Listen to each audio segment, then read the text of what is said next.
मैं बूंदी हूँ। मैं राजस्थान के कोटा संभाग में 5,776 वर्ग किलोमीटर भूभाग में फैला हुआ हूँ। मेरी सीमाएं कोटा, चित्तौड़, भीलवाड़ा, टोंक आदि जिलों से लगती है। बूंदी को कुएं एवं बावड़ियों का शहर भी कहा जाता है। उन सब में सिरमौर रानी जी की बावड़ी जो कि शहर के बीचों बीच स्थित है। इस बावड़ी का निर्माण राव राजा अनिरुद्ध सिंह की पत्नी रानी नाथावत ने अपने पुत्र बुद्ध सिंह के समय में सन 1757 में करवाया था। इस बावड़ी में लगभग 150 सीढ़ियाँ उतरने के बाद में एक बड़ा जलकुंड बना हुआ है और इस बावड़ी की चारों दीवारों पर भैरव तथा अन्य देवी देवताओं की प्रतिमाएं बनी हुई हैं। यह बावड़ी जब सूख जाती है तो इसका दृश्य मनोरम होता है। इस बावड़ी में ऊपर चारों ओर 8-8 खंभों वाली छतरियां बनी हुई है। आपने राजस्थान में राजपूत शासकों के बारे में बहुत सुना होगा, लेकिन मीणा शासकों के बारे में इतिहास में कम ही बताया गया है।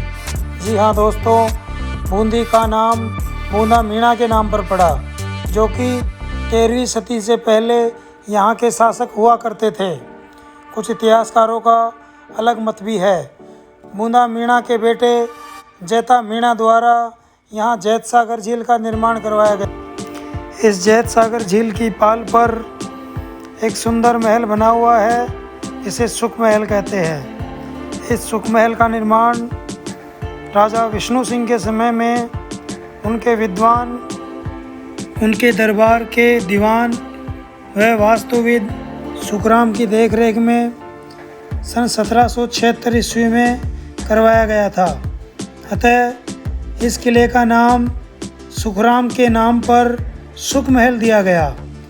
यहाँ प्रसिद्ध अंग्रेजी लेखक रुडयार्ड किपलिंग भी 2 दिन रुके थे, इसलिए इस किले को किपलिंग महल भी कहते हैं। चूँकि यह महल जैत सागर झील के किनारे बना हुआ है, इसलिए यहाँ का प्राकृतिक दृश्य बहुत ही मनोरम है। दोस्तों, इस दाभाई कुंड का निर्माण महाराजा उमेद सिंह ने उनके दीवान मोहन जी दाभाई की याद में बनवाया था।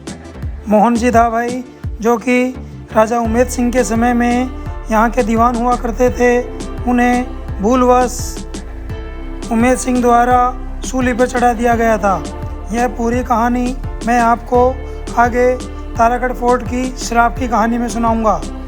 यह कुंड उनकी याद में ही बनाया गया है। दाभाई के कुंड में नीचे तक सीढ़ियाँ बनी हुई है।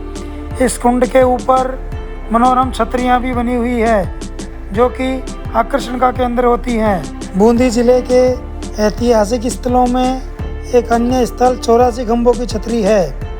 दोस्तों, इस 84 खंभों की छतरी का निर्माण राजा अनिरुद्ध सिंह द्वारा 1683 ईस्वी में धाय पुत्र देवा की स्मृति में देवपुरा में करवाया गया था। यह देवपुरा बूंदी जिला हेडक्वार्टर के नज़दीक ही स्थित है।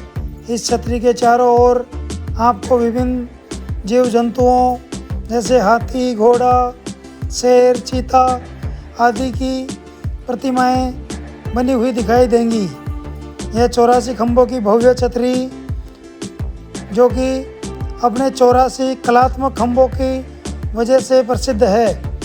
इस छतरी के बीचों बीच शिवलिंग स्थापित किया गया है तथा इसके गुम्बद में बूंदी चित्रशैली से चित्रकारी की गई है, जिसमें मछलियों की आकृतियाँ, नायक नायिकाएँ, मल्ल युद्ध, राजपुरुष, वीणा बजाती नायिकाएँ आदि चित्र चित्रित किए गए हैं। यह भित्ति चित्र आप जानते होंगे दोस्तों कि बूंदी को भित्ति चित्रों का स्वर्ग भी कहा जाता है। गुंबद के नीचे एक विशाल शिवलिंग भी स्थापित किया हुआ है, जो कि तत्कालिक समय में आराध्य हुआ करते थे। यह छतरी 2 मंजिला बनी हुई है। शहर के बीचों बीच मांगीलाल समोसा सेंटर, जो कि इस क्षेत्र में सबसे प्रसिद्ध समोसा सेंटर है, तो इसका आनंद अवश्य।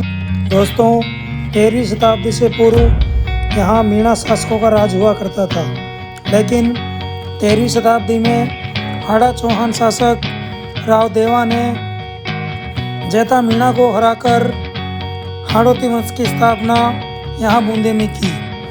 यह हाड़ौती क्षेत्र कोटा बूंदी, बारा झालावाड़ जिलों में फैला हुआ है। 15वीं शताब्दी में यहाँ का शासन चित्तौड़ के शासकों ने किया, लेकिन 16वीं शताब्दी में यहाँ के शासकों ने अकबर से संधि कर ली तथा अकबर की अधीनता स्वीकार कर ली। यहाँ मुगलों का राज्य स्थापित हो गया। बूंदी का सर्वाधिक विकास राव राजा अनिरुद्ध सिंह के समय में हुआ। उन्होंने 84 खंभों की छतरी, धाबाई कुंड तथा तारागढ़ किले में अनिरुद्ध महल बनवाया। मुगलों से मैत्रीपूर्ण संबंध व सहयोग के कारण मराठाओं की नज़र इस किले पर हमेशा से ही थी। इसी कारण राजस्थान में सर्वप्रथम मराठाओं का आक्रमण मल्लाराव होलकर के द्वारा बूंदी पर किया गया। जी हाँ दोस्तों, यह बात इसलिए करनी की है कि राजस्थान में मराठाओं का आक्रमण सर्वप्रथम कहाँ हुआ, तो मराठाओं का सर्वप्रथम आक्रमण बूंदी रियासत में हुआ। दोस्तों, इस बूंदी रियासत के तारागढ़ फोर्ट की एक कहानी है, जो कि एक अनछुई कहानी बोलते हैं। यहाँ के लोगों के हर किसी के मुँह में वो कहानी मिल जाएगी, वो आज मैं आपको सुनाता हूँ। दरअसल ये कहानी तारागढ़ दुर्ग पे आज भी लागू होती है। यह कहानी राजा उम्मेद सिंह के समय की है। उस समय यहाँ के दीवान मोहन जी धाबाई हुआ करते थे। एक बार राजा उम्मेद सिंह दिल्ली गए हुए थे। उन्हें वहाँ कुछ धन की आवश्यकता पड़ी, तो उन्होंने दीवान को पैगाम भिजवाया कि वो अतिशीघ्र धन भिजवाने का बंदोबस्त करे। दीवान राजा के संदेश की अनुपालना में सोचने लगा कि धन दिल्ली कैसे सुरक्षित पहुंचाया जाए। तो उसने जंगल से कुछ बांस मंगवाए और उन्हें खोखला करवाया। उसमें सोने के सिक्के भरवाकर राजा के पास भिजवा दिए और इस बात को गुप्त रखा। जब सैनिक वो बांस की लकड़ियां लेकर राजा के पास पहुँचे, तो उन बांसों को देखकर राजा उम्मेद सिंह को गुस्सा आ गया। उन्होंने दीवान को सूली से लटकाने का आदेश दे दिया तथा गुस्सा खाकर जब बांस को ज़मीन पर फेंका, तो बांस से सोने के सिक्के निकलकर नीचे गिरे। जब तक राजा सारे खेल को समझ पाता, बहुत देर हो चुकी थी। दीवान को सूली पर लटकाया जा चुका था। दीवान की दोनों पत्नियां उसके साथ सती हो गई और सती होते समय यह श्राप देके गई कि यहाँ ईमानदारी से रहने वाला हमेशा दुखी रहेगा तथा बेईमानी करने वाला खूब पलेगा बढ़ेगा। यह श्राप आज भी इस किले में देखने को मिलता है।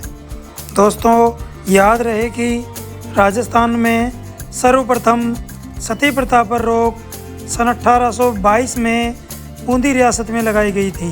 दोस्तों, अब हम बात करते हैं बूंदी चित्रशाला की। महाराजा उम्मेद सिंह के काल को बूंदी चित्रशैली का स्वर्ण काल कहा जाता है। बूंदी चित्रशैली की प्रमुख विशेषताएं: पशु पक्षियों का चित्रण, लाल व हरे रंग का उपयोग, खजूर व केले के पत्ते का अधिक उपयोग, महिलाओं की बनावट जिसमें गाल चौड़े व बाल कान तक आते हुए बनाए गए हैं। पुरुषों के बनावट में पुरुषों को की पगड़ी नीचे झुकी हुई बनाई गई है।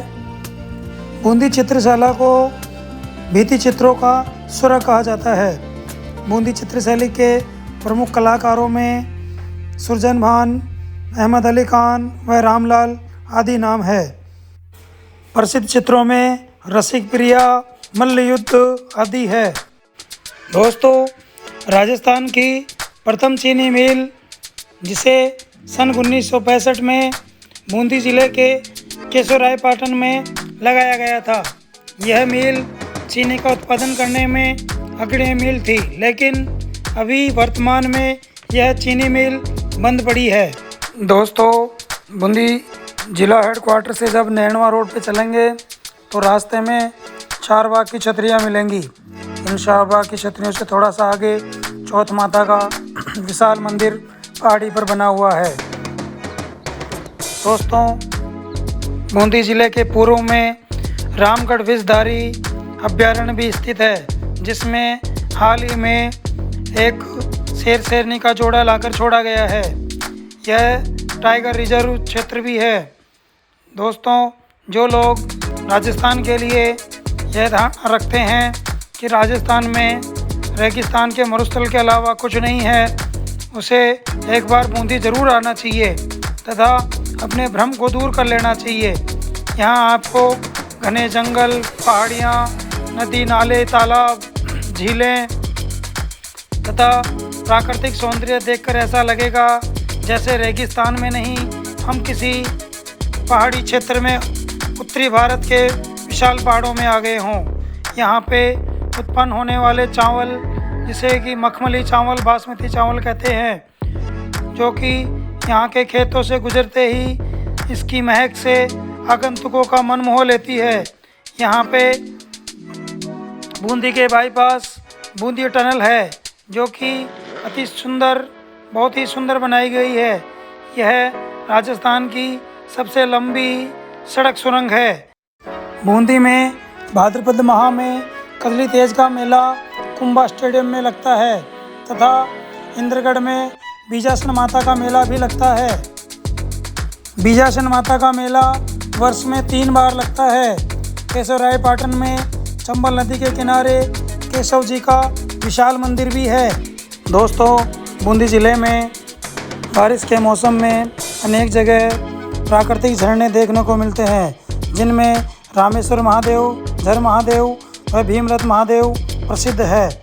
अगर आपको बूंदी ज़िले की ये जानकारी पसंद आए तो मेरे चैनल को सब्सक्राइब कीजिए, लाइक कीजिए, शेयर कीजिए।